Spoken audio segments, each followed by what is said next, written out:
বুঢ়িয়াৰ সাধু। বান্দৰ আৰু শিয়াল। এটা শিয়াল আৰু এটা বান্দৰ আছিল। সিহঁতে দুয়ো সখি পতাই হেপাহ পলুৱাই খাই ফুৰিবলৈ আলচ কৰিলে। এদিন সিহঁতে ক'ত কি খাবলৈ পাওঁ ভাবি হাবিৰ মাজৰ ৰাজআলি এটাৰ কাষত লুকাই আছিল।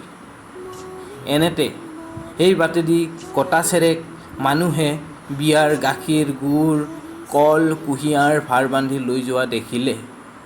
তাকে দেখি শিয়ালে বান্দৰক ক'লে, সখি, সেই মানুহকেইটাই লৈ যোৱা বস্তুবোৰ খাব লাগিল।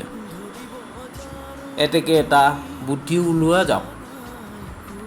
তুমি অলপ দূৰতেই বাটৰ কাষৰ জোপা এটাৰ ভিতৰত লুকাই থাকা।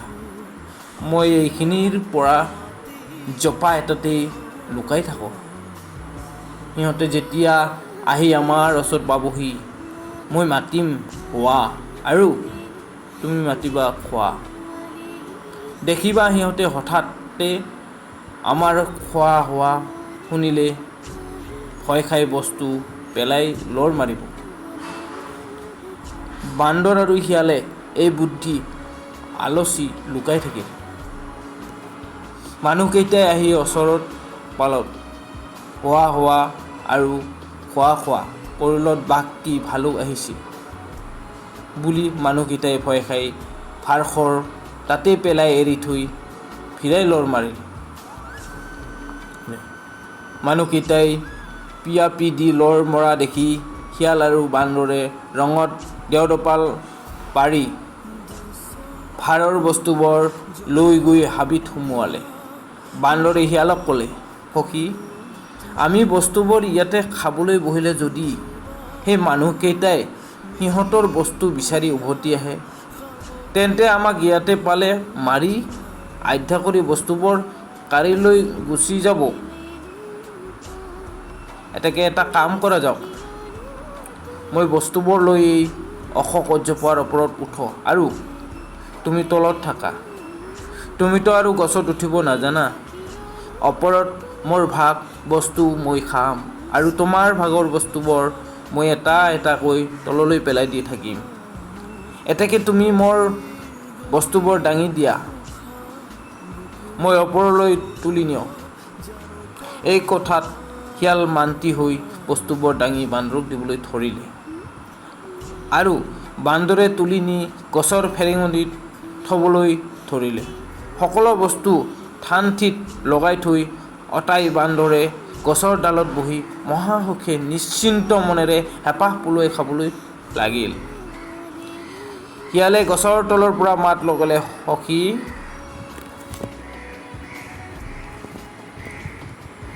মোৰ ভাগ ক'ত? বান্দৰে কল খাই বাকলিটো তললৈ পেলাই দি ক'লে, সখি, চাবা সেইটি কল গৈছে ধৰিবা। গাখীৰ খাই চুঙা আৰু টেকেলি তললৈ পেলাই দি ক'লে, সখি, তোমাৰ ভাগৰ গাখীৰ গৈছে ধৰিবা। কুঁহিয়াৰ খোৱা চবা তললৈ পেলাই দি ক'লে, সখি, চাবা কুঁহিয়াৰ গৈছে ধৰিবা। এইদৰেই বান্দৰে শিয়ালক ফাঁকি দি সকলোবোৰ বস্তু খোৱা দেখি শিয়ালে খঙত গছৰ গুৰিকে কামুৰি আৰু মাটি আঁচুৰি পিচুৰি মনৰ দুখ মনতে লৈ তাৰ পৰা গুচি গ'ল। এদিন বান্দৰে শিয়ালক এবাহ টেকেলীয়া কদৰৰ ওচৰত বহি থকা দেখি ওচৰ চাপি সুধিলে, সখি, কি কৰিছা? শিয়ালে উত্তৰ দিলে, সখি, কিনো কম দেওহে, ৰজাই মোক দবাৰখীয়া পাতিছে। সেই দেখি ৰজাৰ এই দবাটো ৰখি বহি আছোঁ। বান্দৰে ক'লে, সখি, এচাপৰ বাওঁ দিয়াহে। শিয়ালে উত্তৰ দিলে, নোৱাৰো দিব সখি। ৰজাই শুনিলে মোক কাটি দুছোৱা কৰিব। তুমি শুনা নাই যে নবজাওঁতেই গো-গৈ আছে। বান্দৰে ক'লে, নহয় সখি, লাহেকৈ এচাপৰ বাওঁ দিয়া। ৰজাই নুশুনে, মোৰ বৰ মন গৈছে। শিয়ালে, বাৰু সখি, তোমাৰ কথানো পেলাওঁ কেনেকৈ, লাহে লাহে চাপৰ দিয়েক বোৱা। এই বুলি বান্দৰক কৈ শিয়াল সাউৎকৰে আঁতৰ হ'ল। বান্দৰে সৰিষতে কদৰ বাঁহৰ চাপৰ মাৰিল।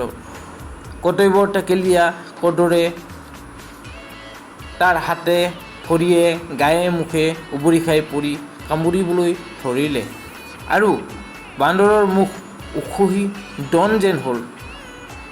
বান্দৰে তত নাপাই বাগৰি জুগৰি চিঞৰি বাগৰি শিয়াল সখীয়েকক মাতিলে। সখী সখী আহা মই মৰিল। শিয়ালে দূৰৰ পৰা উত্তৰ দিলে, কলটো খাই যে মোলৈ বাকলিটো পেলাই দিছিলা তাৰ উপকাৰ কৰিল। বান্দৰে মাতিলে, সখী মোক ৰাখা মই মৰিল। শিয়ালে উত্তৰ দিলে, গাখীৰ খাই যে সুদা টেকেলিটো পেলাই দিছিলা তাৰ হৰ তুলিল।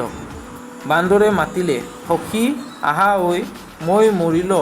শিয়ালে কুঁহিয়াৰ খাই যে মোলৈ চোবা পেলাই দিছিলা তাৰ পটক তুলিল। এই বুলি কৈ বান্দৰক তাতে এৰি আঁতৰি গুচি গ'ল। ইয়াৰ বহুত দিন পিছত বান্দৰে এদিন দেখিলে শিয়ালে এডৰা বেজ কচু ৰখি বহি আছে। বান্দৰে তেতিয়া সেই কদৰ কথা একেবাৰেই পাহৰি গৈছিল। সি ওচৰ চাপি আহি শিয়ালক সুধিলে, সখী কি কৰিছা? সেইডৰা কি? শিয়ালে হাঁহি মুখেৰে বান্দৰৰ ফালে চাই মাত লগালে, এইডৰা ৰজাৰ পোৰা কুঁহিয়াৰ।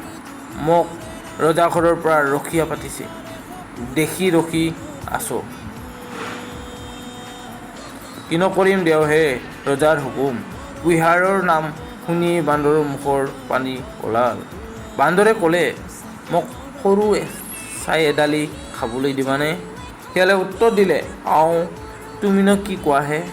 ৰজাৰ কুঁহিয়াৰ মই তোমাক কেনেকৈ খাবলৈ দিওঁ? ৰজাই শুনিলে মোকতো মাৰিবই, পেটৰ পোৱালিকো চিৰি মাৰিব। লোভীয়া বান্দৰে আকৌ ক'লে, নহয় সখী মোৰ বৰ মন গৈছে, এডালি মনে মনে খাবলৈ দিয়া, ৰজাই গম নাপায়। শিয়ালে ক'লে, খাব খুজিছা খোৱা, তেহলৈ মোৰ যি হয় হ'ব, কিন্তু এডালিৰ বেছি নহয়। শিয়ালৰ অনুমতি পোৱা মাত্ৰকে খকুৱা বান্দৰে ডাঙৰ কচু এডাল আনি লৰালৰিকৈ চবাবলৈ ধৰিলে। তৎক্ষণাৎ বেজ কচুৱে তাৰ মুখ খজুৱাই তত এৰুৱাই দিলে আৰু সি চিঞৰি গছৰ পাত সৰাই শিয়ালক মাতিবলৈ ধৰিলে, সখী মোক ৰাখা মই মৰিল। শিয়ালে উত্তৰ দিলে, কল খাই যে বাকলিটো মোলৈ পেলাইছিলা তাৰ উপকাৰ কৰিল।